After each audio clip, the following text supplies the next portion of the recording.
کہ جذبات کا شکار ہو گئے ہیں. اسلام اس جگہ ہمارا مارگدرشن کرتا ہے اور کہتا ہے حضرت محمد جو آخری گرنتھ لے کر آئے ہیں، بہت سے گرنتھ آئے، تورات آئی، زبور آئی، ہندوستان میں رسول آئے، چین میں آئے، ہر جگہ آئے، سب سے آخر میں حضرت محمد جو آج سے 1400 سال پہلے آخری گرنتھ ایشور کا لے کر آئے، جس کو ہم قرآن کہتے ہیں. اس میں کہا گیا ہے، خدا کہتا ہے ہمارا مالک ہمیں پکارتا ہے، اے انسانوں، ہم نے تم سب کو ایک مرد اور ایک عورت سے پیدا کیا، پھر تمہاری قومیں اور برادریاں بنا دی تاکہ تم ایک دوسرے کو پہچان سکو، so that you may recognize each other. تم میں کوئی بڑا چھوٹا نہیں. ہاں، بڑے چھوٹے کا ایک سٹینڈرڈ ہے. کیا ہے وہ؟ جو تم میں اپنے مالک کو زیادہ پہچانتا ہے، مالک کے حکم پہ زیادہ چلتا ہے، انسانوں کے ساتھ جو اچھا ویوہار کرتا ہے وہ بڑا ہے. ورنہ کون کہاں پیدا ہوا، افریقہ میں یا انگلینڈ میں، کس کی بھاشا ہندی ہے یا گجراتی ہے یا فرینچ اور جرمن ہے، اس سے کوئی انتر نہیں پڑتا ہے. مرد ہے یا عورت ہے، اس سے بھی کوئی انتر نہیں پڑتا ہے. انتر صرف ایک بات سے ہے. there is only one thing which makes the difference, whether you are more God conscious, whether you are more dutiful, whether you are better in your behavior, whether you love other human beings. یہ ہے، آپ اپنے مالک کو ٹھیک سے پہچانیں، دوسرے انسانوں کے ساتھ اچھا ویوہار کریں، آپ دوسروں کی سیوا کریں، خدمت کریں. یہ چیز آپ کو اونچا بناتی. ورنہ یہ جتنے دوسرے فرق ہیں، رنگ کا، کلر کا، نسل کا، ریس کا، دیش کا، بھاشا کا، دولت کا، غریبی کا، اس سے کوئی فرق نہیں پڑتا ہے. اسلام نے دوسری بات بہت زور دے کے بتائی. مجھے اس جگہ ایک بات یاد آتی. ہمارے دیش کے ایک بہت بڑے فلاسفر اور اسٹیٹس مین تھے، doctor Sarvepalli Radhakrishnan, president of India تھے. انہوں نے کہا کہ this is the credit of Islam that people who belong to different geographical regions, different races, who speak different languages, Islam fused them together and created one brotherhood out of them. یہ اسلام کا ایک بہت بڑا credit ہے کہ اسلام نے بھن بھن جاتی کے لوگوں کو، جن کے ریسز، نسلیں الگ تھیں، جن کی بھاشائیں الگ تھیں، جو اس ہماری دھرتی کے الگ الگ بھاگوں میں رہ رہے تھے، ان سب کو ملا دیا اور ان سب کی ایک بردرہڈ، ایک برادری پیدا کر دی. تو اسلام میں دوسری بات ہمارے سامنے پیش کرتا ہے. تیسری بات اسلام ہم کو یہ کہتا ہے کہ خدا نے تم کو پیدا کرنے کے بعد تمہارے مارگ درشن کا انتظام کیا ہے. پہلا انسان آدم، وہ ایک پروفٹ آف گاڈ تھا، ایک میسنجر تھا، ایک نبی تھا، ایک رسول تھا، ایک مارگ درشن کرنے والا تھا. اس کے بعد بہت سے نبی آتے رہے، اور قرآن ہمیں بتاتا ہے کہ ہر دیش میں، ہر زمانے میں وہاں کی جو بھاشائیں تھیں وہ بھاشائیں بولتے ہوئے، اور انسان کا جتنا ڈیولپمنٹ ہوا تھا ہیومینٹی کا، اس کے لحاظ سے جس پرکار کے مارگ درشن کی اور گائیڈنس کی ضرورت تھی وہ لے کر ایشور کے رسول و نبی آتے رہے. سب سے آخر میں حضرت محمد آئے. یہ عرب میں پیدا ہوئے اور انہوں نے یہی میسیج دیا کہ سارے جھوٹے خداؤں کو چھوڑ دو، ایک مالک کے آگے جھک جاؤ. تم سب الگ الگ انسان نہیں ہو، تم سب کے سب ایک ماں باپ کی اولاد ہو. ایک اور بات انہوں نے بتائی، انہوں نے بتایا کہ اس دنیا میں تمہاری جان چھوڑ رہی ہے، تمہارا ویوہار کیسا ہے، تمہارا آچرن کیسا ہے، تم ملتے جلتے کیسے ہو، تم خود کھا جاتے ہو یا دوسروں کو بھی دیتے ہو، تم ایک پونجی پتی کیپٹلسٹ بن کر دنیا کی تمام پونجی پہ قبضہ کر رہے ہو، یا دوسرے انسانوں کا بھی تم خیال رکھتے ہو. کیونکہ انسان کو یہاں پر اس لیے پیدا کیا گیا ہے کہ وہ جو کچھ اسے اس کے مالک نے دیا ہے سب کے فائدے کے لیے اس کو استعمال کرے.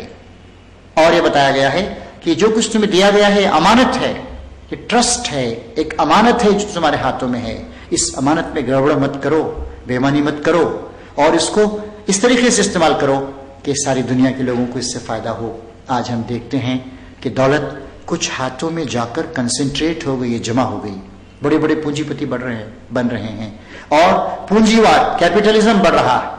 امریکہ کو دیکھیے، امریکہ میں اس ساری دنیا کے صرف 5% لوگ رہتے ہیں، 30 کروڑ اس کی جن سنکھیا ہے، لیکن دنیا کے ریسورسز میں سے قریب 25% ریسورسز، چاہے وہ الیکٹریسٹی ہو، چاہے وہ پانی ہو، چاہے وہ کھانے پینے کی چیزیں ہوں، 25% چیزیں صرف امریکہ کے لوگ استعمال کرتے ہیں. ہمارے دیش میں بھی یہ اونچ نیچ ہے.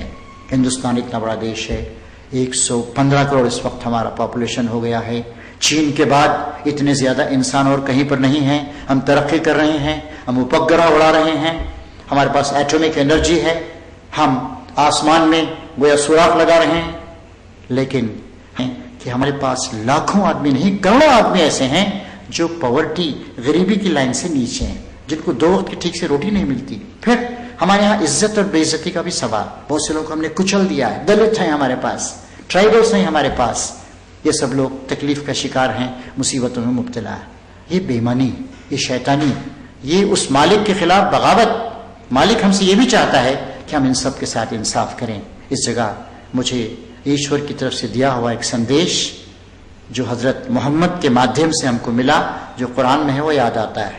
اس میں کہا گیا ہے ہم نے اپنے میسنجرز کو، رسولوں کو بھیجا اور ان کے ساتھ ایک ترازو کو بھیجا اور ایک کتاب کو بھیجا. کس لیے؟ تاکہ دنیا کے جتنے انسان ہیں ان سب کو انصاف پر ستھاپت کر دیا جائے. انگلش میں اس کا ہم ترجمہ، ٹرانسلیشن یوں کر سکتے ہیں کہ we sent our messengers with clear teachings and sent down along with them the book and the balance so that people may be established on the basis of justice. تو justice، انصاف، نیائے، سارے انسانوں کی آوشکتاؤں کا، ضرورتوں کا پورا کرنا، سارے انسانوں کو عزت دینا، ڈگنیٹی دینا، ان کی مریادہ کی سرکشا کرنا اور ان کی جو زندگی کی ضرورتیں ہیں وہ ان کو دینا ہے ضروری. آج ہو کیا رہا ہے؟ کچھ لوگ 5 اسٹار کلچر، 7 اسٹار کلچر میں ہیں اور کچھ لوگ بلو دی پاورٹی لائن ہیں، غریب ہیں، ان کا علاج نہیں ہو سکتا ہے، ان کے بچوں کی شکشا کا پربند نہیں ہے. یہ بات ٹھیک نہیں ہے. اسلام یہ کہتا ہے کہ اس چیز کا خاتمہ ہونا چاہیے اور ایک جسٹ سسٹم، ایک نیائے پر آدھارت سسٹم ہمارے دیش میں اور پوری دنیا میں آنا چاہیے. اس کے ساتھ ساتھ یہ بات بہت ضروری ہے کہ ہم اس طریقے سے ذمہ داری کے ساتھ، سینس آف ریسپانسبلٹی کے ساتھ زندگی گزاریں. ایک مرنے کے بعد ہم کو خدا کے پاس جانا ہے. میں نے شروع میں آپ کو بتایا کہ مرنے کے بعد کوئی آدمی آج تک واپس نہیں آیا. بڑے سے بڑے آدمی کو موت آتی، پرائم منسٹرز کو، کنگز کو، ٹائرنٹس کو، ڈکٹیٹرز کو، کیپٹلسٹ کو، سب کو موت آتی. مرنے کے بعد ہم کو جانا ہے خدا کے پاس. اور مرنا یہ انت نہیں ہے. سر فلپ سڈنی، اس نے ایک سوال پوچھا تھا آج سے کئی سو سال پہلے انگلینڈ میں، is death the last slip? کیا موت آخری نیند ہے؟ انہوں نے خود جواب دیا، no that is the final awakening. نہیں، وہ آخری بار جاگنا ہے. موت کے بعد ایک اور دنیا میں ہم جائیں گے جسے ہم پرلوک کی دنیا کہتے ہیں، ہیئر آفٹر، آخرت کہتے ہیں، جو آخر میں آنے والی ہے، اس کے بعد آنے والی. وہاں ہماری جو زندگی ہوگی وہ ہمیشہ ہمیشہ کی زندگی ہوگی، ایور لاسٹنگ لائف.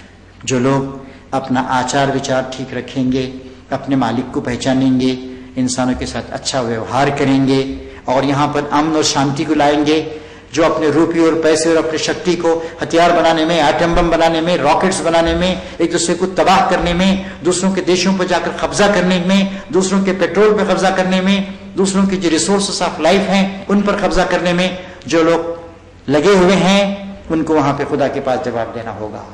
اور ہر جگہ یہ کانسیپٹ پایا جاتا ہے. ہندو دھرم میں بھی ہے سورگ اور نرک کا کانسیپٹ، اور اسی طریقے سے کرسچینٹی میں ہم ایک کانسیپٹ دیکھتے ہیں کہ this life and the other life, worldly life and here after. اسی طریقے سے اسلام میں کہا گیا ہے دنیا کے بعد آخرت آنے والی ہے، آخرت ہمیشہ ہمیشہ رہے گی. دنیا کی زندگی 60 70 80 سال کے بعد ختم ہو جائے گی، یہ دنیا بھی ختم ہو جائے گی ایک دن، اور پھر تم سب کو اپنے اس مالک کے پاس جانا ہے. وہ مالک تمہیں اس وقت بتا دے گا کہ تم نے دنیا میں کیا کیا ہے، کیسے زندگی گزاری.